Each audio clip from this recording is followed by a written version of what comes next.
Hello दोस्त। कैसे हैं आप लोग? कैसा चल रहा है आप लोगों की पढ़ाई लिखाई?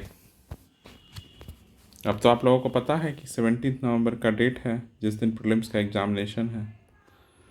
लेकिन इतनी भी हड़बड़ाने की ज़रूरत नहीं। 17 नवंबर बहुत लंबा समय है, 2.5 मंथ है। 2.5 मंथ है और ये बहुत ज़्यादा होता है किसी भी प्रीलिम्स एग्ज़ाम को क्लियर करने के लिए।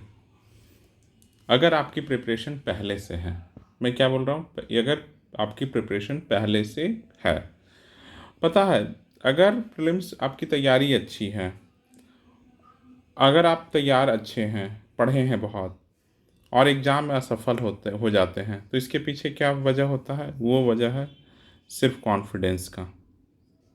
क्या है? कॉन्फिडेंस का। अगर आप तैयार हैं तो, if you are not prepared well, तब का बात नहीं कर रहे हैं। अगर आप सिर्फ तैयार हैं अच्छे से, अगर आप तैयार हैं अच्छे से और एग्ज़ाम आपका नहीं निकलता है, किसी एक प्रीलिम्स एग्जामिनेशन में आपका नहीं होता, तो ये सिर्फ और सिर्फ है इस चीज़ का, कॉन्फिडेंस का। अब लोग बोलते हैं कि कॉन्फिडेंस की कमी है, तो कॉन्फिडेंस की कमी क्यों रहती है, इसके पीछे इन सब मुद्दों का कुछ कुछ हम लोग माइन्यूट एनालिसिस करेंगे कि ये कॉन्फिडेंस की कमी क्यों आता है। अगर हम कोई क्वेश्चन को देखते हैं तो क्या लगता है कि ये क्वेश्चन क्यों नहीं बनेगा या बनेगा? इसके पीछे होता है कि आप उस सब्जेक्ट को, उस टॉपिक को, जो उस क्वेश्चन को जो वहाँ आया है उससे रिलेटेड टॉपिक का आप आपने कितने अच्छे से पढ़ाई की है। जैसे वन लाइनर रहता है तो लोगों को आता है या नहीं आता है, बहुत आसानी से कह जा लिख के मार देते हैं। वो एक लाइन का क्वेश्चन है, 4 वर्ड वाला ऑप्शन है, दो दो वर्ड वाला, आप एक को टिक मार देते हैं क्योंकि वो अंडरस्टैंडिंग का नहीं, वो रिमेम्बरिंग का है, वो याद है या नहीं याद है। और जो लंबे लंबे स्टेटमेंट फॉर्म में रहता है सब्जेक्ट, वो क्या है? अंडरस्टैंडिंग का है। अब उस क्वेश्चन को देख के, पिछले बार बीपीएससी के एग्जाम में ही हुआ कि उस तरह के क्वेश्चंस को देख के लोगों के हाथ पैर फूले। क्यों फूले? क्योंकि इसकी कमी थी, कॉन्फिडेंस की कमी थी। कभी इस तरह का वो क्वेश्चन सॉल्व नहीं किए थे, क्वेश्चन सॉल्व नहीं किए थे, तो वहाँ अचानक से उनको दिख गया, वहाँ दिख गया, तब वो करे तो करे क्या? तो उन उस समय वो पिछली बार तो बहुत सारे स्टूडेंट का ये भी था कि कंप्लेन था कि मैंने तो पूरा पेपर देखा ही नहीं। तो भाई आपकी गलती है, आपने पूरा पेपर नहीं देखा। क्या आपको पेपर देखते, आपको पेपर करते समय आपको रियलाइज नहीं हुआ कि पेपर लेंदी है? अगर रियलाइज नहीं हुआ कि पेपर लेंदी, तो आप तैयार ही नहीं थे पेपर के लिए। अगर कोई बैट्समैन कोई पिच पे उतरता है और बॉल नीचे रहता है या बॉल बाउंसर होने लगता है, तो अब कहने लगे प्लेयर की बॉल तो बाउंसर था इसलिए मैं आउट हो गया। भाई आप तैयार हुए थे, एक दो गेंद में आपको पता चल गया होगा ना, 1 ओवर 2 ओवर क्या, कि यहाँ पर इस तरह से खेलना है। तो अगर आप नहीं थे तैयार, तो उन्हीं लोगों के साथ ये दिक्कत हुआ जो प्रिपेयर्ड वेल नहीं थे। तो प्रिपरेशन वेल होना बहुत ज़रूरी है कि आपका प्रिपरेशन बहुत अच्छी तरीके से हो। और ये 2.5 मंथ बहुत होते हैं प्रिपरेशन वेल होने के लिए, प्रिपरेशन बहुत अच्छा हो जाता। अगर आप कुछ छोटी छोटी बातों का ख्याल ज़रूर रखें, तो अगर आप छोटी छोटी बातों का ख्याल रखेंगे, आपको भी पता है कि अभी भी बीपीएससी आसान है क्योंकि अभी भी हिस्ट्री का जो पोर्शन है वो इजी आता है। हिस्ट्री का पोर्शन अभी भी इजी आता है, दैट्स वाई बीपीएससी में इतने स्कोर हो जा रहे हैं। समझ रहे हैं? हिस्ट्री हिस्ट्री आसान आ जाता है, और साइंस मिड लेवल का होता है, और मैथ। तो ये कुल मिलाकर 50-60 क्वेश्चन का जंक है, जमावड़ा है यहाँ पर 50 to 60 क्वेश्चन का, जिसमें लोग 90% के एक्यूरेसी से, 90 नहीं तो 80% के एक्यूरेसी से कैसे ही कर ले जाते हैं। तो इसलिए इतना कट ऑफ जा रहा है। जिस दिन ये पोर्शन टफ आने लगेगा, जैसा यूपीएससी में होने लगा है, देखिएगा कट ऑफ भी नीचे जाएगा, क्योंकि इसमें अभी वन लाइनर आ रहा है। पिछले बार क्या हुआ, इकोनॉमिक्स में वन लाइनर नहीं आया, पॉलिटी में वन लाइनर नहीं आया, ये दो में तो वन लाइनर नहीं ही आया। साइंस में कुछ, साइंस के बदले कंप्यूटर पूछने लग गए हैं, टेक पूछने लग गए हैं। तो ये सारी चीज़ें पिछले बार हुआ। तो इस बार सावधान रहिए, पिछले बार जैसा पेपर था उससे भी टफ हो सकता है, कुछ नहीं पता। तो प्रिपेयर वेल रहिए, क्योंकि टफनेस लेवल हर साल चीज़ों का बढ़ ही रहा है, कंपटीशन लेवल भी बढ़ रहा है लोगों का, क्योंकि इतनी ज़्यादा चीज़ें मार्केट में अवेलेबल है, तो लोग बहुत टू बी हैबिचुएटेड हो गए हैं कि चीज़ें टफ चीज़ों को भी आसान कर ले जा रहे हैं। इतना टफ इसलिए जा रहा है क्योंकि लोगों के पास आसानी से एक्सेसिबल सब चीज़ एक्सेसिबल ईजिली एक्सेसिबल हो गया है। आप समझिए ना, कितने यूट्यूब चैनल हैं जो इन सब चीज़ों पे बात कर रहा है, पहले कहाँ होता था। अभी तो लास्ट वीक में देखिएगा कि 10-10 15-15 दिन 24/7 लाइव क्लासेस चल रहा होता, तो लोगों का रिवीजन हो रहा होता है। अगर नहीं भी तो अगर उस क्लासेस से मुझे लगता है 20-30 सवाल तो आ ही जाते होंगे, क्योंकि इम्पॉर्टेंट चीज़ें बताई जाती हैं। अगर 20-30 सवाल में से भी आदमी 15-20 भी सही कर ले जाता तो प्लस है ना। चलिए इन्हीं सब चीज़ों को देखते हैं आगे। देखिए, एक मैंने बनाया है जो मेरी समझ कहती है कि किस तरह से एश्योर्ड किया जा सकता है, कि आप कैसे एश्योर्ड हो जाइएगा कि पेपर हो जाए। तो पहला तो है कि हिस्ट्री आपको बहुत अच्छा करना है। हिस्ट्री में भी मॉडर्न हिस्ट्री करना है। क्या करना है? मॉडर्न हिस्ट्री आपको बहुत अच्छे से कर लेना है। ये वाला मॉडर्न हिस्ट्री करना है। मॉडर्न हिस्ट्री के लिए आप स्पेक्ट्रम एक और पढ़िए जरूर, मस्ट है, मस्ट। ये एकदम टालने के लिए नहीं है, कि ये एकदम मस्ट है, कि एकदम आपको पढ़ना ही है, मस्ट है, आपको करना ही करना है।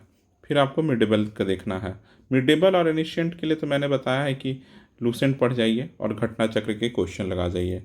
लूसेंट पढ़कर घटना चक्र का क्वेश्चन लगा जाइए, यही है और कुछ नहीं है।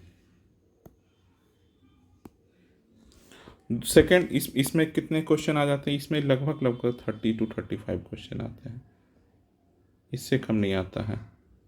तो अगर आप यहाँ से 30+ में निकाल ले जाते हैं क्वेश्चन, अगर 35 आ रहा तो कितना कम से कम क्वेश्चन यहाँ गलत होना चाहिए। साइंस में आपको क्या क्या करना है? साइंस में आपको क्या करना है?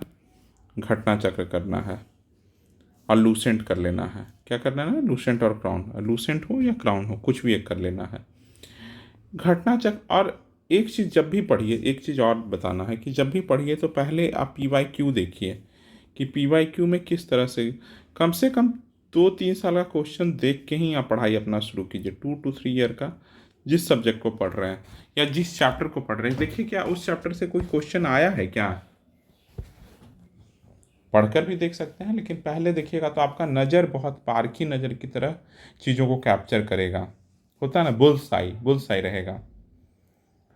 और करंट अफेयर में मैं दो तरह से बोलता हूँ, एक तो परीक्षा मंथन और घटना चक्र, क्योंकि यूपी PCS का पेपर है तो चीज़ें मार्केट में अवेलेबल हो चुकी है सारी।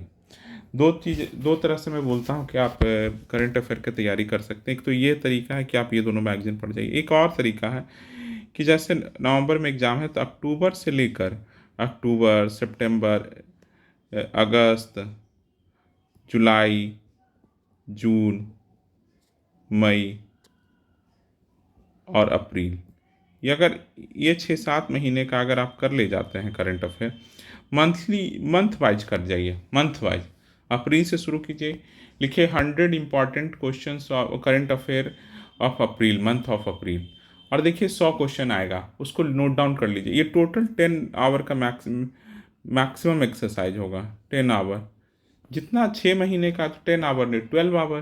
लेकिन एक बार ये आवर पुट कर देते हैं तो आपके पास एक कॉन्सोलिडेटेड एक फिगर, एक चीज़ें एक बार देख लीजिएगा। फिर जब आप घटना चक्र देख रहे हैं, चाहे ये परीक्षा मंथन देख रहे हैं, तब आप फिर से चीज़ों को रिवीजन कर रहे हैं, तो रिवीजन इससे होता रहेगा और इम्पॉर्टेंट चीज़ आपको पता चलेगा। अच्छा, मैं तो वहाँ पढ़ा था ना, यहाँ दिख रहा, वहाँ पढ़ा था ना, यहाँ दिख रहा, तब उसको ज़्यादा अच्छे से देखिएगा। चौथा, बिहार स्पेशल में वही है, हिस्ट्री करना है, ज्योग्राफी करना है, तो इसके लिए तो ही क्राउन पब्लिकेशन का एक बुक ले लेना है। पतली भी बुक आती, जितनी पतली बुक भी ले सकते हैं, मोटी बुक मत लीजिएगा, पतली बुक को बार बार रिवाइज करके कर जाइएगा, जितने क्वेश्चन आते हैं हो जाएगा।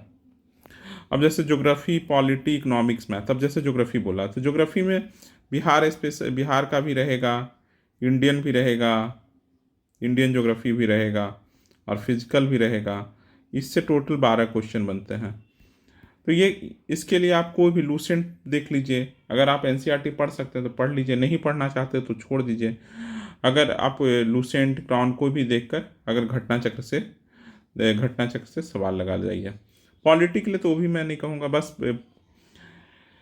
बस आपको लूसेंट या क्रॉन पब्लिकेशन पढ़ जाइए, लक्ष्मीकांत का नहीं तो पीछे वाला एनेक्चर पढ़ जाइए। और एक चीज़ और बताना था, मॉडर्न हिस्ट्री में जो पीछे वाला जो समरी है उसको जब पूरा पढ़ जाइए तो समरी को ज़रूर पढ़िए, और समरी में अंडरलाइन कर लीजिए, क्योंकि उससे चीज़ें याद करने बहुत आसान हो जाता है। इकोनॉमिक्स में ज़्यादा ध्यान मत दीजिए, बजट और इकोनॉमिक सर्वे कर लीजिए बिहार और इंडिया दोनों का। और कुछ कुछ जो मेज इसमें करंट अफेयर वाला भी इशू आ जाता है। और कुछ कुछ जो जैसे होता है ना, कोई भी चीज़ देकर पूछता है कि डेफिनेशन बेस्ड इकोनॉमी में कुछ भी होगा, तो मैं अराउंड 50 to 100, 50 to 75 डेफिनेशन जो इशू डेफिनेशन होगा इकोनॉमी का वो मैं करा दूंगा। मैथ का आपका क्या करना है, मैथ का प्रीवियस ईयर का जितना पेपर है सब कर ले जाइए, सब मतलब सब कर जाइए। जैसे 56 से 59 तक का सारे क्वेश्चन आप जरूर कर जाइए मैथ में। चलिए, आपको प्रैक्टिस जरूर देना है, प्रैक्टिस आपको ये सब के अलावा आपको प्रैक्टिस जरूर करना है। कोई भी प्रैक्टिस पेपर, टेस्ट पेपर आप मिनिमम मान के चलिए कि 15 टेस्ट, मतलब 15 into 150 क्वेश्चन आपको लगाने हैं, और वन गो में लगाने हैं।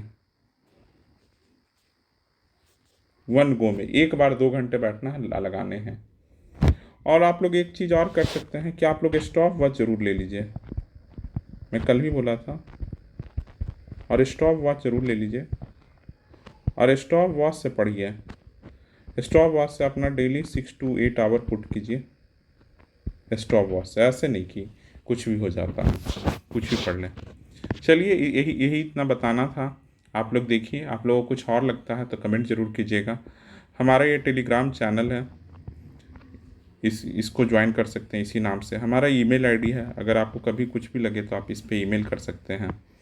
और हम क्या कराएंगे, जैसे मैं सोचा हूँ कि घटना चक्र साइंस का मैं कराना शुरू करता हूँ।